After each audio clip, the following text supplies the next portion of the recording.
Good morning, sir. Today we all are here on behalf of BLDS BBA Department Jamkhandi.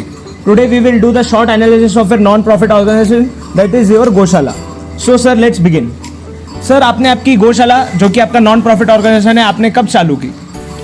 ये गौशाला हमने करीब आज से 10-11 साल पहले हमने शुरू की थी, जब मुदुल से कुछ गाय हमारे यहाँ आई और यहाँ अनऑफिशियल एक गौशाला को सरकार ने कोर्ट से बंद करके हमारे यहाँ कम से कम 8 से 10 गाय भेजी थी। तब से स्टार्ट में हमारी गौशाला शुरू हो गई। और उसके बाद के अंदर कुछ किसान लोगों ने, जिनको हाथ पैर टूटे हो गए, बुढ़ी हो गई है, जो दूध नहीं दे रही है, वो बांझने, ऐसी गौशाला, ऐसी गायों को हमारे यहाँ किसान ला के देते रहे, इसलिए हमारी गौशाला शुरू हो गई। हाँ सर, तो फिर आपका जब आपने ये गौशाला शुरू की तब आपका इनिशियल इन्वेस्टमेंट क्या था? मेरी गौशाला का इनिशियल इन्वेस्टमेंट अंदाज हमने सेट बनाने के बाद के पूरी गौशाला का स्ट्रक्चर बनाने का हमारे से 30 से 40 लाख रुपए खर्च हुए। उसके बाजू के अंदर ही मेरी 6 एकड़ ज़मीन है, उसके बाजू के अंदर ही मैंने मेरी गौशाला बनाई। ओके सो आपने गौशाला चलाने के लिए ये फंडिंग कहाँ से जमा किया आपने? हमारी गौशाला के लिए तो अभी तो सरकार की तरफ से कोई भी मदद नहीं आई है। ये हमारी गौशाला एक स्वावलंबी गौशाला है, जिसका खर्च मैं खुद ही उठा रहा हूँ, क्योंकि मुझे गाय के ऊपर बहुत प्रेम है। आज तक हम ये गौशाला फंडिंग के लिए कहीं भी ये रिसीट लेकर दुकान दुकान घर घर घूमकर फंड इकट्ठा करने के लिए नहीं गए हैं। और इसके लिए हमको आज से 5 साल पहले अभिज्ञा अवार्ड स्वावलंबी गौशाला करके भी हमको जमखंडी वासियों ने दिया है।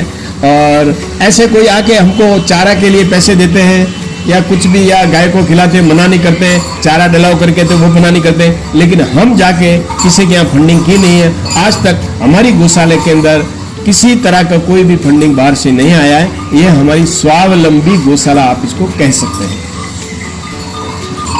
सर, आपको ये गौशाला स्टार्ट करने की प्रेरणा कहाँ से मिली? सर, मैं जैन हूँ और जैन के अंदर अहिंसा परमो धर्म यही सिद्धांत रहता है। तो आजकल मैं पहले बहुत गायों को इधर उधर रोड पे घूमते हुए देखता था, कत्ल खाने, पुलिस स्टेशन से भी किसने गौशाला छूटती थी, तो उसके लिए मुझे मन में हुआ कि क्यों नहीं जमखंडी में एक आध गौशाला खोल दी जाए। तो जीव मात्र के ऊपर प्रेम, और छोटे से ही मुझे जीवों के ऊपर, गायों के ऊपर, प्राणी मात्र के ऊपर बहुत प्रेम है, आज भी है। ऐसे मैंने कितने ही प्राणियों के रेस्क्यू हमारे गौशाले में भी किए हैं। सांप से लेकर, बिल्ली से लेकर, कुत्ते से लेकर, 2 बंदर भी हमारे हैं। इसलिए मुझे प्राणियों से बहुत प्यार है, इसीलिए मुझे गौशाला खोलने की इच्छा हुई। आप प्राणियों को कैसे बचाते हो? प्राणियों को तो बचाने के लिए कितनी गायों का रोड के ऊपर एक्सीडेंट भी हो जाता है, किसी के हाथ पांव भी टूट जाते हैं, कोई तकलीफ हो जाती है, तो हमारी गौशाला में फोन आता है कि ऐसी ऐसी गाय फलानी जगह के ऊपर पड़ी हुई है, आप आइए और उसको आपकी गौशाला में ले जाइए। तो हम गाड़ी लेके जाते हैं और एक डॉक्टर को भी बुलाते हैं और उसका पूरा इलाज करके सम्मान के साथ गौशाला में लेके जाते हैं। ऐसी गायों तो छोड़ो, उसके साथ में हमने सांप का, बिल्ली का, कुत्ते का, इवन हमने एक बड़ी ईगल का भी रेस्क्यू हमारे गौशाला में किया हुआ है, जो पेपर में भी आया था। और आज तक किस किस प्रकार के प्राणियों को बचाए हो? हमने एक सांप हमारे जीसीपी के अंदर आ गया था, वो सांप का बहुत घायल हो गया था। उस सांप को हमने डॉक्टर को बुला के पूरा इलाज करके सम्मान के साथ पहाड़ के अंदर छोड़ा। उसके बाद में एक ईगल जो करंट से रोड के ऊपर गिर गया था, कम से कम 5 बाई 5 का ईगल था, बेसुध अवस्था में लोग उसको लेके जा रहे थे, उसको हमने गौशाला में लाकर 5 दिन कर उसकी मेहनत की। और उसके बाद के अंदर जब वो उड़ा तो कम से कम इतना बम फूटे, उतना आवाज आ गया था, और वो कम से कम 1 महीने तक हमारे गौशाला के ऊपर घूमता रहा। तो ये हमारा पेपर में भी आया था। तो हमने एक ईगल, इसको हमारे कन्नड़ में हद बोलते हैं, तो उसका भी हमने रेस्क्यू किया था। और 2 बिल्लियाँ जो एंटीक बिल्लियाँ थी, एकदम ब्लैक, जो मैं सुन्नी से आ रहा था तो मेरे पैरों में उसके बच्चे रो रहे थे, तो मैंने, और इतने खतरनाक वो बिल्लियाँ थी, तो उनको मैंने रात को 8 बजे हमारे बच्चे को बुलाकर हमारे गौशाला में लेके आए थे और उनका इलाज करके आज भी हमारे गौशाला में है। और वो ऐसी बिल्लियाँ बहुत कम, एकदम ब्लैकिश, और उनकी आंखें नीली, और ऐसी बिल्लियाँ बहुत कम मिलती है। ऐसे बिल्ली का, कुत्ते का, सांप का बहुत रेस्क्यू। और एक बंदर बनटी के अंदर उसकी माँ मर गई थी करंट लगने के बाद के अंदर, तो उसके बाद के अंदर उसको हमने यहाँ पे ला के आज कम से कम 3 साल से उसकी सेवा करें। उसका नाम चिंकी है, और भी एक बंदर है, उसका भी हम यहाँ सेवा कर रहे हैं।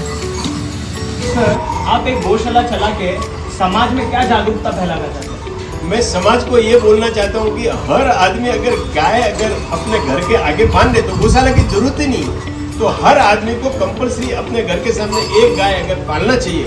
हर आदमी को दूध चाहिए, घी भी चाहिए, लेकिन गाय को कोई पालने को तैयार नहीं है। इसलिए मैं समाज को ये संदेश देना चाहता हूँ कि आप गाय पालिए। अगर आपके पास गाय पालने के लिए जगह नहीं है तो आप किसान को बोलिए कि तू गाय पाल, मैं उसको गाय का खर्चा तेरे को दूंगा। अगर ऐसा हो जाए तो हर गांव के अंदर हर किसान अपने अड़चन के कारण गाय को मार्केट में नहीं लाएगा और अपन जाके उसकी मदद करेंगे। भाई तू गाय पाल, चारे का खर्चा मैं दूंगा, तो भी एक बहुत बड़ी सेवा हो जाएगी। इसलिए समाज से मुझे ये विनती है कि हर इंसान हर एक गाय को खुद पाले और नहीं पाले तो पालने वाले की मदद करे।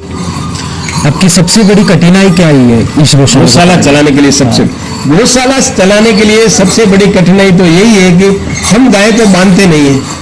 सुबह 7 बजे सब गाय हमारे यहाँ चलने के लिए कोई पहाड़ों में कोई उधर उधर चली जाती है, लेकिन जब कुछ गाय दूसरे बाजू के खेत में चली जाती है तो उनके साथ लोग बहुत बड़ा अत्याचार करते हैं, उनको मारते हैं, बांधते भी हैं। वो बेचारी भूखी होती है, कोई खेत के अंदर चली जाती है गलती से, तो वो लोग हमारे साथ आके झगड़ा करते हैं, कोई हमारे ऊपर कंप्लेन भी देते हैं, कोई आके बोलते हैं कि आप या गौशाला बंद करो, ऐसे पुलिस कंप्लेन भी देते हैं। ये एक तो बहुत बड़ी कठिनाई है। दूसरी कठिनाई मेडिकल की है, क्योंकि चारा तो कोई भी डाल सकता है, लेकिन जब उनको कोई बीमारी आती है, काई बैंडी, बाल बैंडी, उसके बाद में अब बीच के अंदर वो लंपी स्किन का एक बीमारी आया था, उससे गायों को बहुत तकलीफ हुई।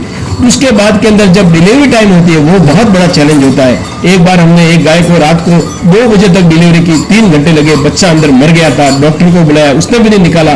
फिर हमने एक ट्रैक्टर को बुला के उसके अंदर हाथ डाल के रस्सी से उसकी डिलीवरी कराई, ट्रैक्टर से खींच के डिलीवरी के। ऐसे चैलेंज हमारे यहाँ बहुत आते रहते हैं।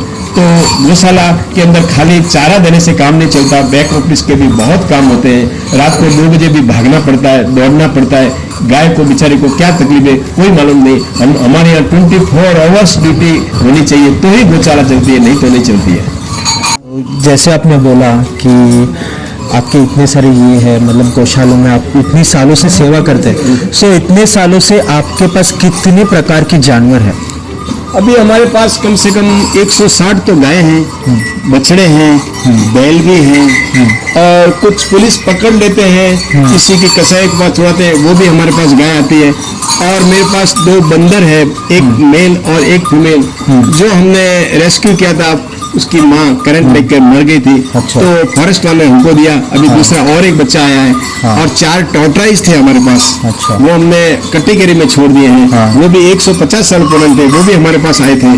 उसके बाद के अंदर कम से कम 8-10 बिल्लियां भी हैं हमारे पास, और कुत्ते 7-8 हैं। इस तरह से हमारे पास अलग अलग नमूनों के सब प्राणियों की हम यहाँ सेवा करते हैं, और कम से कम 10 साल से हम सेवा कर रहे हैं। जैसे अभी आपने बोला कि आप 10 साल से जानवरों की सेवा कर रहे हैं, तो जानवरों के लिए गौ माता हम गौ माता के साथ तो आपने जैसे बोला कि आप 10 साल से गौ माता की सेवा कर रहे हो, तो कभी ना कभी कुछ ना कुछ कभी किसी के भी घर में, ये तो आपका चलो घर जैसा ही है, गौशाला नहीं बोल सकते, घर जैसा ही है, तो कुछ ना कुछ घटना होती है, तो किसी भी गौ माता की मृत्यु होती है, तो आपको कैसा लगता है और आप क्या करते हो तब? जब गौ माता की मृत्यु होती है तो उनको बहुत दुख होता है। बहुत सारी गौशालाएं अगर गौ माता अगर का इंतकाल होता है तो वो उनको चमारों को देती है, लेकिन हमारे यहाँ सिस्टम हमने ऐसे रखा है, जब कोई गौ माता मरती है तो हम उसको इज्जत के साथ समाधि करते हैं। एक जगह 4x8 का खड्डा खोद कर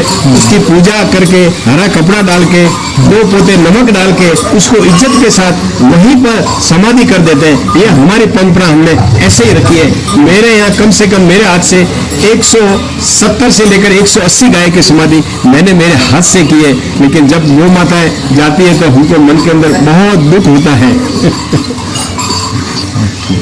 तो सर, आपने जैसे कि बोला आप ये गौशाला 11 साल से चला रहे हो, तो आपको सोर्स ऑफ ये गाय आप कहाँ से लाते हो? क्या सोर्स क्या है लाने का? सोच तो ऐसा है कि कुछ कसाई लोग गाड़ी में गाय को ले जाती है, पुलिस पकड़ती है, वो हमको छोड़ के जाते हैं। उसके बाद के अंदर कुछ गाय बूढ़ी हो जाती है तो किसान लोग उनको छोड़ के जाते हैं। किसी के हाथ पैर टूट गया, कोई रोड के ऊपर मिलती है, तो इस हिसाब से कुछ वांछनी गाय होती है वो भी छोड़ के जाती है। हाँ, किसान के पास चारा खिलाने के लिए पैसे नहीं होते, वो भी हमारे यहाँ छोड़ के जाते हैं। और कुछ घायल अवस्था के अंदर हमारे गौशाला में भी आती है। और सर आप इनको खाना अलग क्या देते हो? जो हर गौशाला में तो ये देते हैं, चारा देते हैं, ये देते हैं, आप अलग खाना क्या देते हो इनको? हरा चारा देते हैं, सूखा चारा देते हैं, कुट्टी देते हैं। उसके बाद के अंदर जो अपने आटे की चक्की होती है, हाँ वहाँ के ऊपर जो आटा गिरा हुआ होता है वो 15 रुपए सब गिने से इकट्ठा करके उसके अंदर सब विटामिन मिलते हैं, इसलिए वो भी उनको खिलाते हैं। उसके बाद में नमक खिलाते हैं, लाल नमक चाटने के लिए। उसके बाद में उनको जीरा अजवाइन डाइजेशन के लिए वो भी हम खिलाते हैं। और इसके अंदर उनको कैल्शियम के लिए पानी के अंदर चूना डाल के देते हैं, ताकि इनके गाय की हड्डियाँ मजबूत हो जाती है, इसलिए चूना भी इनको खिलाना पड़ता है। तो इस तरह से कभी जीरा भी देते हैं तो उनका डाइजेशन अच्छा होने के लिए। इसलिए खाली चारा खिला के कुछ नहीं होता, उनको हर तरह से ट्रीटमेंट करना पड़ता है, तभी गाय गौ माता अच्छी होती है। ओके। धन्यवाद सर, आपके अमूल्य समय को हमें देने के लिए धन्यवाद। नमस्कार सर।